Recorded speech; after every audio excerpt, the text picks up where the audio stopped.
Have you ever been several hundred miles away from home on a multiple day camping trip and then all of a sudden you have a problem with your truck? And what do? Well, I have a 2016 Ram with a Cummins engine in it, and I have a service four-wheel drive light that came on. It came on Saturday night just as I pulled into the campground. I got underneath, looked at the actuator, and all the connections seemed to be good. I cut the truck off and on several times. I put it in four-wheel drive, took it back out, could not get the light to go out. So I pulled out my handy little Blue Driver, and if you haven't seen my video on Blue Driver, I'll leave you a link at the end here. So I got my Blue Driver and I scanned for codes, and I got two codes that came up. I'm going to display those codes here at the bottom right there, but they're basically pointing to the actuator on the four-wheel drive. Well, I went ahead and cleared the codes. I'm not sure I should have done that, but I did do that.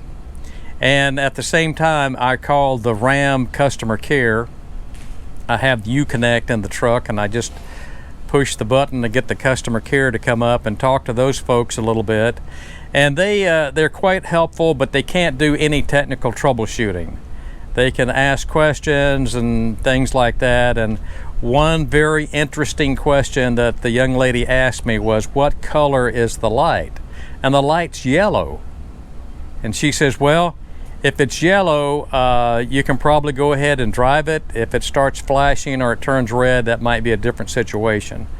So she did go out on a limb a little bit there and tell me that I could drive the vehicle. And that's fully what I was hoping she would tell me to do, because I was in close to Crystal River, Florida. There's no Ram dealer there, of course. It's Saturday night, so everything's closed. And I was hoping to get down to Naples, Florida, another 275 miles, which I did. And the Monday morning, 7:30 on the spot, I drove into the Naples Chrysler, Dodge, Jeep, Ram dealer. But let me back up just a minute. Before I went to the dealer the evening before, I did a little internet search to find the dealer, find the location, and there were some reviews there, and I read the reviews. And on a review system of 1 star to 5 stars, guess what their average was? Their average was 1 star.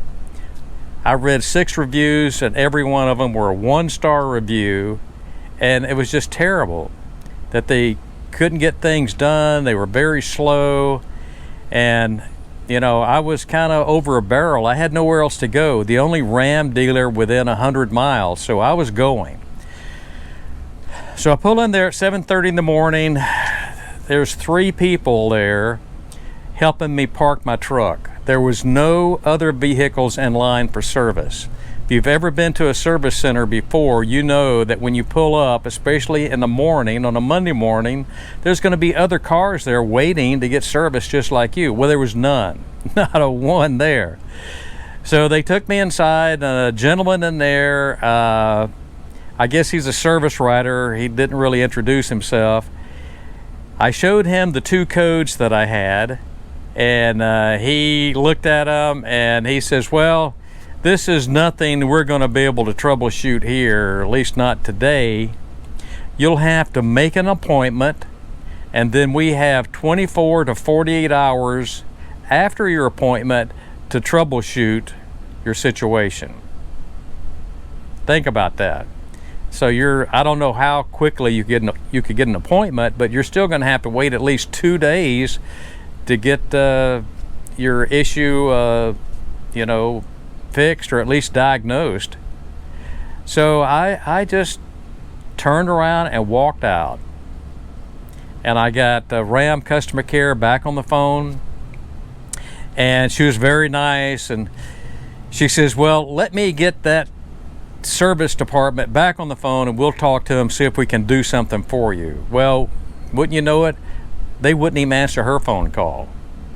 So it was really a bad situation at that dealer. So if you're ever in Naples and you're needing something done on your Chrysler, Dodge, Jeep, or Ram, good luck. because I'm not so sure that dealership there is going to be able to help you.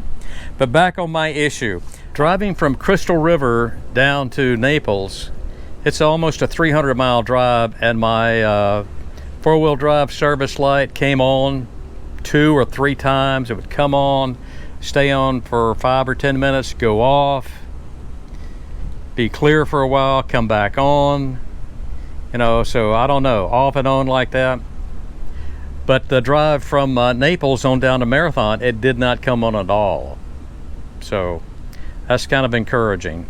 I've got probably another 8 or 10 days left on my RV trip. I know I'll put 700 or 800 or 900 miles on the truck.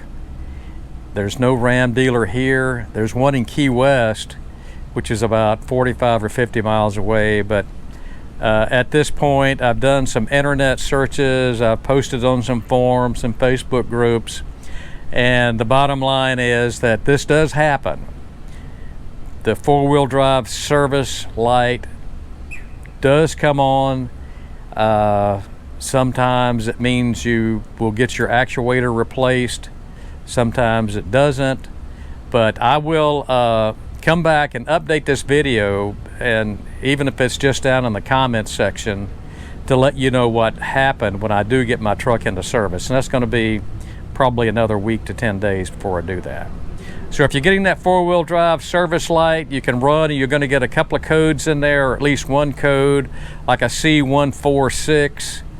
I would just get it into service when you can, but I have been advised by people on the internet, do not try going into four-wheel drive, do not try shifting that selector, because you may get hung up or stuck in four-wheel drive, and I certainly don't want to do that. So I'm just not touching it. I'm driving it, I need it, I have to use it, and I'm going to go on down the road. And I hope you never have this situation, but if you do, just, you know, try to make the best of it until you can get to a dealer, but I don't think it's going to stop you on the side of the road. Well, if this helped you out at all, please give it a thumbs up. You know, I really do appreciate all of my viewers out there. I'd like to have a few more subscribed. So if you haven't subscribed to my channel, please go ahead and click that subscribe button right now and get it done. And until next time, thanks for watching.